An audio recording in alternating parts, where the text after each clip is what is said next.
Shalom saudara yang dikasih Tuhan. Kita bertemu lagi dalam pembahasan firman Tuhan kali ini dengan suatu tema yang sangat menarik. Hari ini saya akan bawakan bagaimana kita merebut hidup yang kekal. Tapi sebelum kita memulainya, saya mengajak saudara kita akan berdoa terlebih dahulu. Mari kita tundukkan kepala. Bapa dalam surga, terima kasih untuk kesempatan yang Tuhan berikan buat kami. Kami masih boleh mendengarkan firman Tuhan. Kami masih boleh diajar tentang isi hatimu. Ajar kami tentang rahasia surga, supaya kami menjadi seorang pemenang, bahkan lebih dari pemenang. Terima kasih, berkati hambamu yang akan menyampaikan, dan berkati juga jemaatmu, kekasih-kekasih Tuhan yang mendengarkan firman ini. Mereka dibangkitkan, mereka dibangun, dan mereka akan menjadi orang yang menjadi pelaku firman. Terima kasih Bapa, kami mau sambut firman-Mu hanya di dalam nama Tuhan Yesus. Kita semua yang diberkati katakan amin. Tuhan berkata kepada kita bahwa kasih-Nya kepada kita tidak akan pernah habis-habisnya, selalu baru setiap hari. Saudara yang dikasih Tuhan, tentunya kita akan selalu berpikir tentang hidup kita, tujuan hidup kita akan kemana. Apakah kita setelah mati kita pasti masuk surga? Apakah kita dijamin oleh Tuhan bahwa kehidupan kita pada saat kita terima Tuhan Yesus, kita jadikan Dia Tuhan dan Raja dalam hidup kita, kemudian kita dibaptis, kemudian kita pasti masuk surga? Itu kita semuanya pasti bertanya di dalam hati kita, apakah ada jaminan yang Tuhan katakan di dalam Alkitab, bahwa setiap orang yang percaya dengan lidahnya dan mengaku bahwa Yesus Kristus adalah Tuhan pasti masuk surga. Saudara yang dikasih Tuhan, ternyata apa yang Tuhan inginkan itu jauh lebih dalam lagi. Bukan hanya sekedar terima Yesus, kemudian dibaptis, kemudian kita dijamin pasti masuk surga. Itu tidak mungkin seperti itu, gampang seperti itu. Tuhan Yesus mengajarkan kepada kita selama Dia 3,5 tahun, Dia memberikan contoh dan teladan bagaimana caranya supaya bisa masuk surga. Hari ini kita akan belajar. Tuhan akan bukakan kepada kita dan singkapkan rahasia-rahasia apa yang menjadi isi hatinya. Mari kita buka Alkitab kita dari Matius 22 ayat 37 sampai dengan 39. Kita akan membahas 3 hal. Pada saat kita ingin benar-benar mendapat jaminan bahwa kita pasti akan mendapatkan hidup yang kekal, kita harus melakukan 3R. Apa itu 3R? Mari kita baca ayatnya dari Matius 22 ayat 37 sampai 39. Kasihilah Tuhan Allahmu dengan segenap hatimu, dengan segenap jiwamu, dengan segenap akal budimu. Itulah hukum yang terutama dan yang pertama. Dan hukum yang kedua yang sama dengan itu, yaitu kasihilah sesamamu manusia seperti dirimu sendiri. HR yang pertama adalah respect. Apa itu respect? Respect ini adalah hormat. Hormat yang seperti apa yang Tuhan inginkan? Hal yang paling pertama yang hormat Tuhan minta adalah kita harus hormat kepada Tuhan kita. Bagaimana cara kita menghormati Tuhan kita itu? Cara kita menghormati Tuhan, kita harus menyembah Dia di dalam roh dan kebenaran. Kita harus menyembah di dalam roh dan kebenaran. Kita harus membaca firman Tuhan. Kita harus rajin berdoa. Itu adalah ungkapan daripada respect, hormat kita kepada Tuhan. Itu respect yang pertama. Lalu setelah kita melakukan respect kepada Tuhan, kita harus lanjutkan lagi, yaitu kita harus juga hormat kepada orang tua kita. Karena hukum Tuhan dari hukum yang ke-6 dan sampai ke-10 itu berbicara tentang sesama manusia. Yaitu pertama kali kita harus hormat dulu kepada orang tua kita. Apakah kita selama ini sudah menghormati orang tua kita? Bagaimana cara kita menghormati orang tua kita? Menghormati orang tua kita yaitu kita peduli akan segala kebutuhannya, kita peduli akan kesehatannya, kita memberikan waktu, kita memberikan perhatian, kita memberikan obat-obatan, kita memberikan makanan, kita memberikan pakaian, dan semua kecukupan apa yang menjadi kesenangan daripada orang tua kita. Itu yang namanya hukum yang kedua yang tadi kita baca, bahwa kita mengasihi sesama manusia seperti diri kita sendiri. Hukum itu adalah hukum yang kedua. Hormat kita kepada orang tua, kita akan membawakan berkat bagi kita. Umur panjang di tangan kananmu, kehormatan ada di tangan kirimu. Bahwa orang tua kita akan selalu berdoa buat kita, selalu kita sehat selamat, anak-anak cucu semuanya aman dalam tangan Tuhan, karena orang tua kita lah yang selalu berdoa buat kita. Itu hormat kepada orang tua kita. Lalu hormat yang ketiga adalah hormat kepada pasangan hidup kita.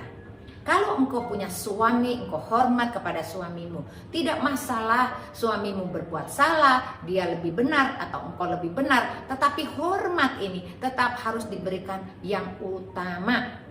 Hormat kepada suami kita atau istri kita berarti kita tidak menyalahkan, tidak cepat menyalahkan dia dalam segala problem pertikaian apapun juga. Sehingga kita menjaga stabilisasi daripada kerukunan dan keharmonisan rumah tangga kita dengan memberikan porsi hormat, yaitu kita merendahkan diri kita. Maka hubungan suami istri akan terjaga dan baik adanya. Lalu hormat apa lagi? Hormat yang keempat adalah hormat kepada pemimpin kita. Pemimpin di kantor, pemimpin di gereja, pemimpin di dalam community, kita harus wajib memberikan hormat kepada mereka. Walaupun mereka melakukan kesalahan, tetapi hormat itu tetap kita harus memberikan dasar yang paling utama. Kalau kita lakukan ini, saudara yang dikasih Tuhan, tidak ada yang mustahil bagi Tuhan. Engkau ada di dalam hatinya Tuhan. Engkau pelaku-pelaku firman. Dan hormat yang lain lagi adalah kita hormat juga memberikan hormat kepada bawahan kita. Lalu untuk apa kita menghormati bawahan kita?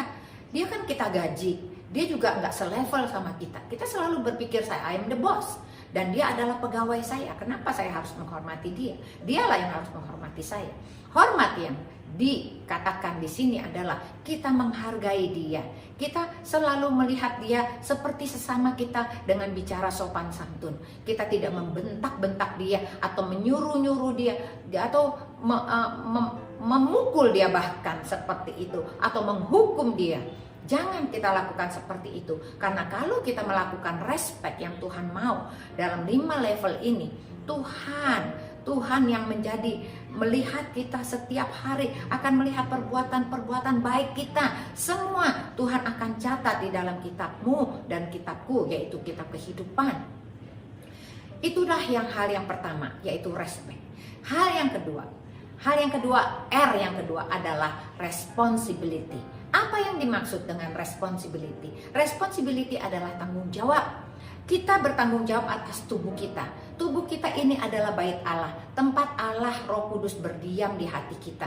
Jikalau tubuh kita ini kudus, maka Roh Kudus itu akan senang berada di dalam hatimu dan dalam hatiku. Tapi kalau tubuhmu ini kotor dan gelap, Roh Kudus itu tidak akan senang untuk bertinggal diam di dalam hatimu. Atau hatimu penuh dengan kemarahan, hatimu penuh dengan dendam dan kebencian, Roh Kudus sudah pasti akan meninggalkanmu. Tidak peduli berapa lama engkau sudah jadi Kristen, sudah berapa lama engkau melayani Tuhan, Tuhan Allah Roh Kudus hanya bisa berdiam di dalam hati yang suci, di dalam hati yang murni, di dalam hati yang menempatkan dirinya adalah bait Allah, yang menyucikan dirinya dari segala kenistaan dan kekotoran apapun juga dalam pikiran, dalam perkataan, dan dalam perbuatan.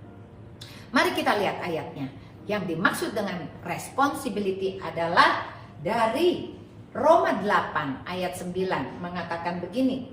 Tetapi kamu tidak hidup di dalam daging, melainkan di dalam roh, jika roh Allah tinggal di dalam kamu. Tetapi jika orang tidak memiliki roh Kristus, ia bukan milik Kristus. Kita baca lagi ayat selanjutnya. 1 Yohanes 2 ayat 6 mengatakan demikian. Barang siapa mengatakan bahwa ia ada di dalam Dia, yaitu Dia itu Kristus, ia wajib hidup sama seperti Kristus hidup. Saudara yang dikasihi Tuhan, bahwa hidup kita adalah sebuah tanggung jawab. Tubuh kita ini adalah bait Allah. Jikalau kita mengaku Yesus adalah Tuhan dan kita, Roh Allah diam di dalam kita, kita wajib hidup sama seperti Kristus hidup. Tetapi jikalau saat ini engkau belum hidup sama seperti Kristus hidup, kita harus belajar dan kita mulai memotivasi diri kita untuk bertanggung jawab terhadap dirimu supaya bisa dipenuhi oleh Roh Kudus. Bahkan kita hidup di dalam kehidupan Kristus, yaitu mencontoh segala teladan-teladan yang sudah ia lakukan selama ia ada di muka bumi ini. Dan selanjutnya Tuhan juga mengatakan kepada kita untuk kita selalu menguduskan diri kita. Tanggung jawab kita, jangan hidup di dalam daging, karena daging akan membawamu kepada kebinasaan. Tetapi orang yang hidup di dalam roh itu akan menerima hidup yang kekal. Ini hal yang kedua, yang kedua yang sangat-sangat penting, yaitu responsibility, tanggung jawab kita. Tidak boleh hidup di dalam daging, tapi kita harus selalu hidup di dalam roh. Dan biarlah Roh Kristus ada di dalam kita. Pada saat Roh Kristus di dalam kita, kita adalah milik Kristus. Tapi kalau Roh Kristus tidak ada di dalam, jangan pernah engkau mengatakan engkau adalah milik Kristus, karena Kristus tidak ada di dalammu. Kehidupan Kristus tidak pernah ada dan tidak pernah engkau lakukan di dalam hidupmu. Oleh karena itu, kita yang harus berubah. Kita yang harus sadar bahwa hidup ini sangat singkat. Sangat-sangat singkat. Tuhan berkata, hidup manusia bagaikan debu saja. Engkau tidak tahu kapan engkau dipanggil Tuhan. Engkau tidak tahu berapa lama lagi. Walaupun engkau sehat, engkau katakan engkau tidak pernah sakit, tetapi lebih banyak orang sakit yang dipanggil Tuhan secara mendadak. Oleh karena itu berhati-hati. Kita harus selalu waspada akan hidup kita. Kita jaga hidup kita baik-baik, supaya hidup kita ini berkenan kepada Tuhan. Dan R yang ketiga adalah reach the goal.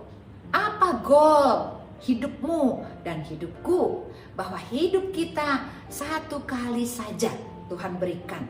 Tidak ada hidup dua kali. Hanya beberapa orang yang Tuhan izinkan untuk dari mati hidup kembali. Tetapi itu mungkin tidak berlaku buatmu dan buatku. Pada saat kita hidup cuma satu kali, kita harus punya tujuan hidup yang sangat jelas, yaitu kita harus reach the goal dari hidup kita supaya kita tidak lengah, supaya engkau dan aku tetap pada jalurnya, supaya kita tetap setia, supaya kita melakukan apa yang Tuhan mau.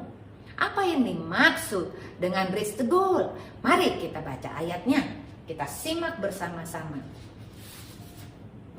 1 Timotius 6 ayat 12 mengatakan begini, bertandinglah dalam pertandingan iman yang benar dan rebutlah hidup yang kekal. Lalu kemudian saudara mungkin berkata, kok kita udah hidup terima Yesus kita masih harus bertanding sih? Emang ini kita sebuah pertandingan? Saya mau katakan, yes, hidupmu dan hidupku adalah sebuah pertandingan. Kita tidak akan pernah bisa masuk surga, kita tidak akan pernah bisa mendapatkan hidup kekal sampai kematian itu datang kepada kita. Berarti hidup saat ini, pada saat kita ada nafas di kandung badan, engkau tetap harus bertanding. Bertanding seperti apa? Pertandingan iman. Rasul Paulus mengatakan, aku berlari-lari kepada tujuan. Sepanjang aku hidup, aku harus terus bertanding sampai menang, yaitu sampai Tuhan memanggil kita. sampai akhir hayat kita. Itulah pertandingan hidup yang kita harus jalani. Oleh karena itu, saudara yang dikasih Tuhan, pertandingan yang Tuhan mau di dalam kita adalah pertandingan iman. Kita tidak boleh kalah, kita tidak boleh jatuh. Iman kita harus kokoh dan kuat apapun yang terjadi, dan kita berserah penuh karena Tuhan pasti menyediakan yang terbaik buatmu dan buatku. Dan itu yang Tuhan inginkan. Seperti contoh pada hidup daripada Abraham yang dikatakan adalah bapak orang beriman. Dia harus menyerahkan anaknya satu-satunya, yaitu Ishak, untuk dipersembahkan kepada Tuhan.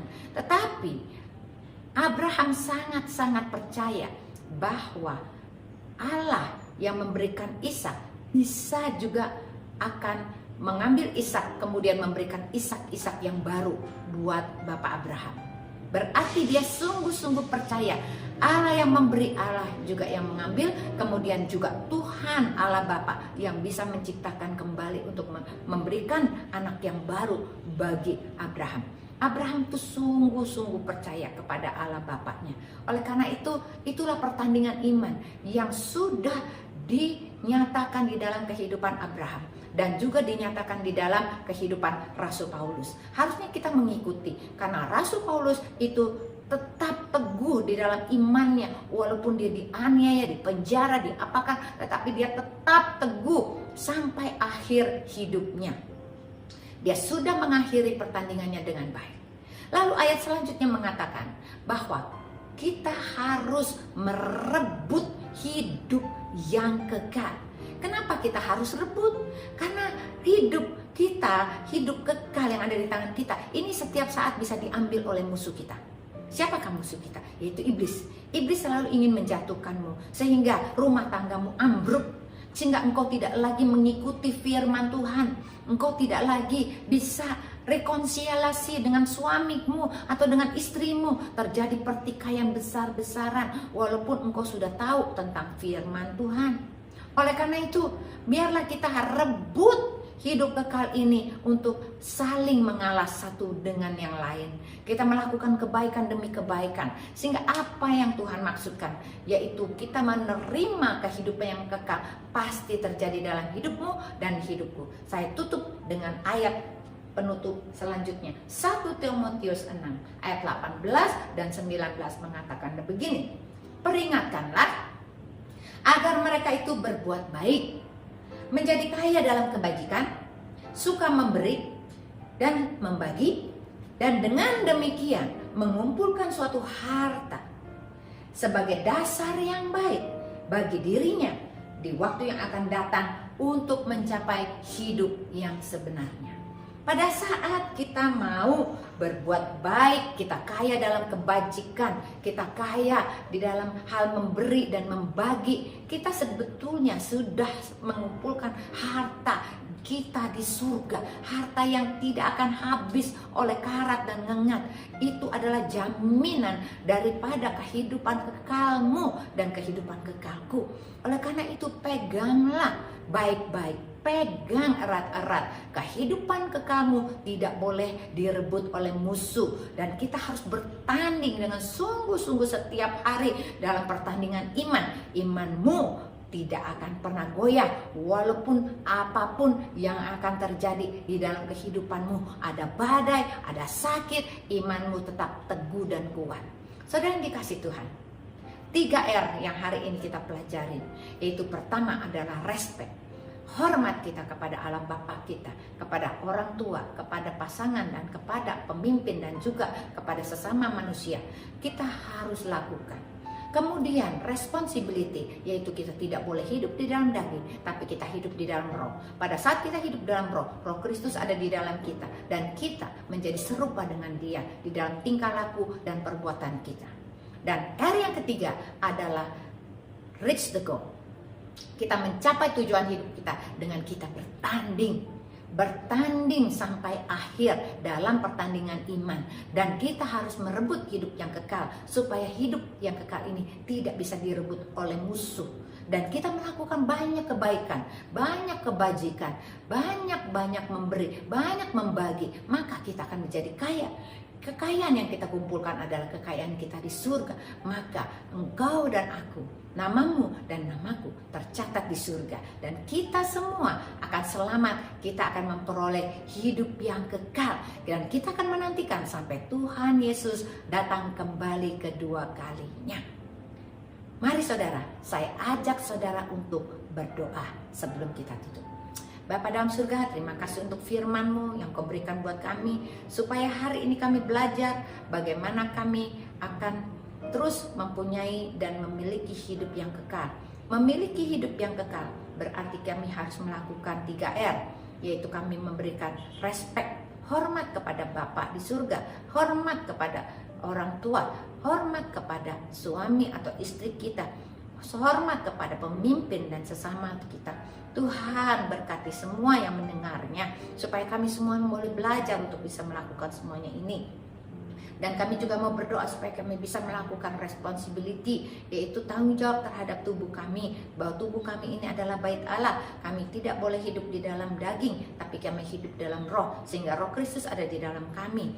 Biarlah Tuhan sendiri yang akan menjamah hidup kami, memperbaiki hidup kami sesuai dengan apa yang Kau inginkan. Dan hal yang ketiga, kami belajar Tuhan, supaya kami menjadi rema dalam hidup kami, supaya kami bisa reach the goal, yaitu tujuan hidup kami jelas, yaitu kami mempertahankan iman kami bertanding sampai akhir, dan kami akan merebut hidup kekal kami dari tangan iblis, supaya tidak bisa lagi direbut oleh mereka. Tuhan, kami tidak jatuh dalam dosa lagi, tapi kami boleh menerima hal-hal yang baik. Kami banyak melakukan kebajikan dan kebaikan, banyak membagi, banyak memberi, supaya hidup kami mempunyai banyak harta di surga.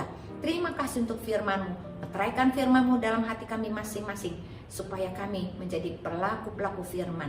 Terima kasih Bapa, hanya di dalam nama Yesus kami sudah berdoa dan mengucap syukur. Haleluya, amin. Tuhan Yesus memberkati.